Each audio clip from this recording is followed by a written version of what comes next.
নীরবতার মাঝখানে যদি হেঁটে যাওয়া যায় আর গাছের ছায়ায় যদি মনের ভিতর একটু জেগে ওঠে প্রাণের স্পন্দন, তাহলে আপনি বোধহয় শহরের সবচেয়ে প্রাণবন্ত জায়গায় আছেন, বর্ধমানের রমনাবাগান জুলজিক্যাল পার্ক, যেখানে প্রকৃতি আর প্রাণীরা একসাথে বলে যায় তাদের জীবনের গল্প।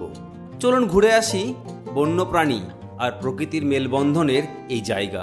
তবে ভিডিওর শেষে থাকছে এক বিশেষ চমক, একটা মুখোমুখি যা আপনিও কল্পনা করতে পারবেন না। তাহলে শুরু করা যাক। আমি আছি, আপনিও আছেন, এখন শুধু এক্সপ্লোর করা বাকি।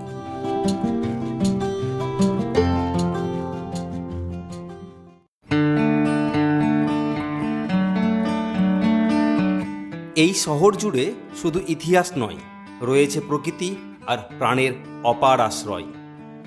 তাই আজ আমরা চলেছি সেই ঠিকানায়। বর্ধমান স্টেশন থেকে দূরত্ব মাত্র 5 কিলোমিটার, টোটোতে ভাড়া 10 থেকে 15 টাকা। মিনিট 10 পথ পেরিয়ে গোলাপবাগ হয়ে পৌঁছে গেলাম বর্ধমান জুলজিক্যাল পার্কের একেবারে সামনে।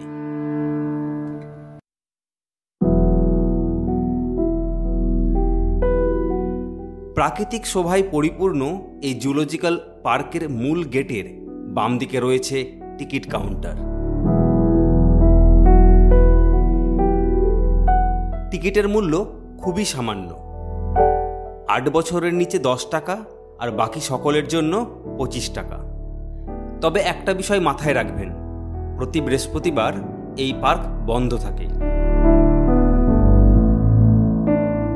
আমরা এখন বর্ধমান জুলজিক্যাল পার্কের একদম সামনের গেটে আছি। গেটটা দেখাচ্ছি আমি উপর দিক দিয়ে, দেখতে পাচ্ছেন। আমরা এবার ভেতরে প্রবেশ করব। ইতিমধ্যে আমাদের টিকিট কাটা হয়ে গেছে, টিকিট কাটার ছবিটা আপনাদেরকে দেখালাম, আর সামনের দিকে এগিয়ে যাচ্ছি আমরা এবার। প্রবেশের আগে একটা ব্যতিক্রমী অভিজ্ঞতা হলো। পা ভিজিয়ে নিতে হলো পটাশিয়াম পারম্যাঙ্গানেটের জলীয় দ্রবণে। জীবাণুমুক্ত করার এই অভিনব ব্যবস্থা এর আগে কোথাও দেখিনি।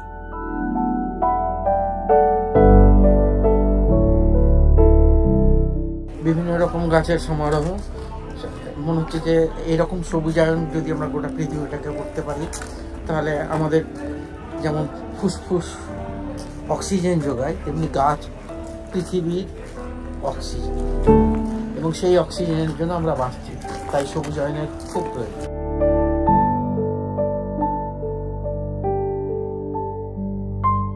পার্কের ভিতরে যে বিষয়টা প্রথমে চোখে পড়ল সেটা হলো নিস্তব্ধতা ও গাছের ছায়া, আর তার সাথে মাঝে মাঝে পাখিদের কলরব।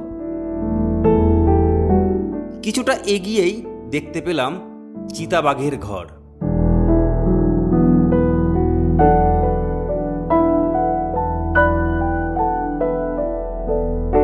কিন্তু কোথায় সে রাজা? হয়তো আড়াল থেকে আমাকেই দেখছে। যাই হোক, পাশেই কুমিরের এলাকা, সেখানেও তার দেখা নেই।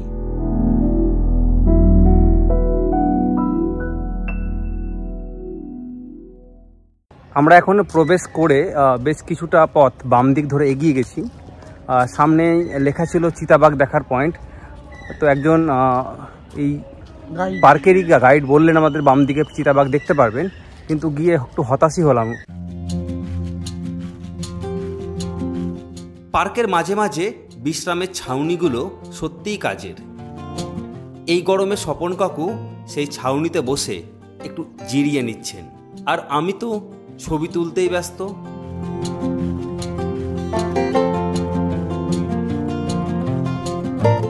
এই যে সাইনবোর্ডটি দেখতে পাচ্ছেন, এখানে হচ্ছে চিতল হরিণ দেখার সাইনবোর্ড, মানে এখানে আমরা চিতল হরিণ দেখতে পাবো।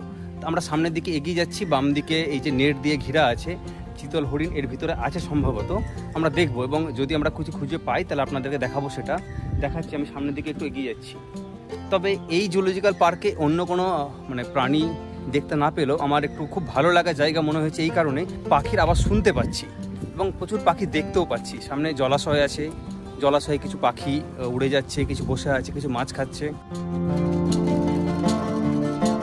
এবার কিছুটা এগোতেই দেখতে পেলাম বিশ্রামরত চিতল হরিণ, যা এই পার্কের সবচেয়ে জনপ্রিয় প্রাণী।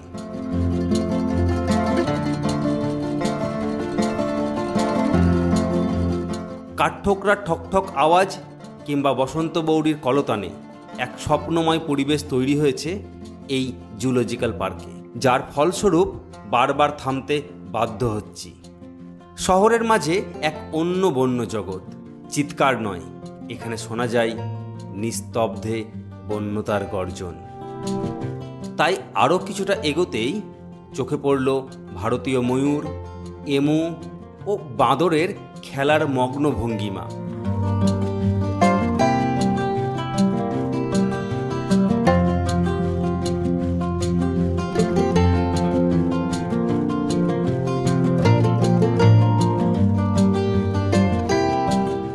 আর সবচেয়ে বেশি যেটা আমাকে অবাক করলো তা হলো খাঁচাবন্দি হনুমান। এখন যে পয়েন্টে আছি সেটা হচ্ছে হনুমানের খাঁচা। আমাদের বাড়িতে সাধারণত যে কোনো সময় হনুমান দেখা যায়, এখানে তাদেরকে খাঁচাবন্দি করা হয়েছে। খাঁচার ভিতরে থাকা পশু পাখিদের ডাক আপনাকে থামতে বাধ্য করবেই করবে, তাই হাঁটতে হাঁটতে আপনিও হারিয়ে যাবেন এক অন্য জগতে। এবার আমরা হাঁটতে হাঁটতে পৌঁছে গেলাম পার্কের অন্য প্রান্তে। দেখলাম সজারু।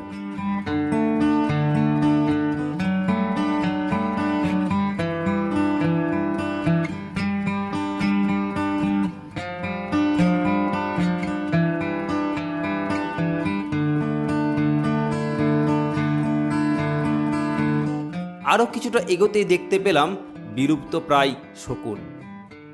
সত্যি কথা বলতে এই পার্কে রয়েছে এমন কিছু বিরল প্রাণী যা খুব কম জায়গায় দেখা যায়।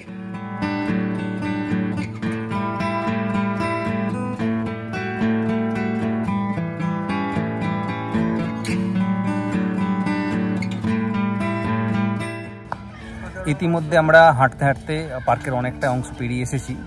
আমরা যেমন বানর দেখতে পেলাম, হনুমান দেখতে পেলাম, ভারতীয় ময়ূর দেখতে পেলাম, তার পাশাপাশি সজারু দেখতে পেলাম, এমু বার্ড মানে এমু পাখিও দেখতে পেলাম। আমরা আমাদের সামনের দিকে এগিয়ে যাচ্ছি।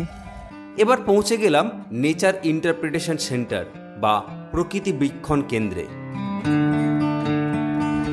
আমরা এখন রামনাবাগান নেচার ইন্টারপ্রিটেশন সেন্টারে আছি।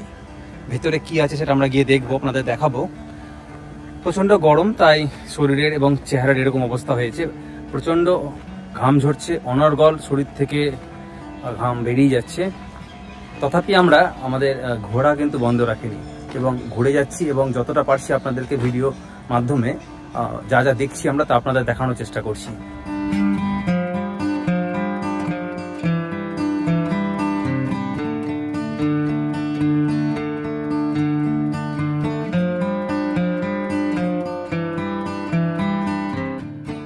এখানে জীববৈচিত্র্য, বন্যপ্রাণী সংরক্ষণ, জয়েন্ট ফরেস্ট ম্যানেজমেন্ট নিয়ে চমৎকার সংগ্রহশালা রয়েছে।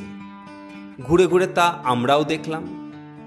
এ প্রসঙ্গে একটা কথা বলি, যদি আপনারা আমার বর্ধমান ভ্রমণ সিরিজের প্রথম পর্বের ভিডিও সর্বমঙ্গলা মন্দির না দেখে থাকেন, তাহলে ডেসক্রিপশন বক্স অথবা উপরের আই বাটনে ক্লিক করে দেখে নিতে পারবেন।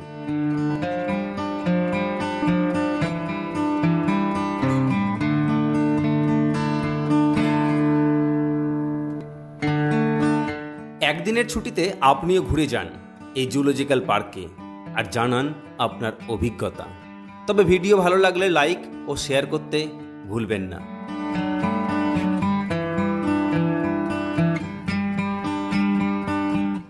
বর্ধমান জুলজিক্যাল পার্ক ঘোরা আমাদের প্রায় শেষ। আমরা এবার আবার প্রস্থান গেট বা এক্সিট গেটের দিকে চলে যাচ্ছি। আর শেষ চমকটা হলো চিতাবাঘের দর্শন।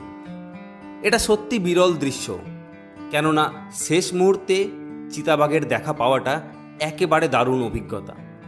তবে এখানেই শেষ নয়, এই সিরিজের আরও ভ্রমণ অপেক্ষা করছে আপনাদের জন্য। তবে এখনই সাবস্ক্রাইব করুন। আগামী অভিযানে আবারও দেখা হবে নতুন এক গন্তব্যে। ধন্যবাদ, ভালো থাকবেন।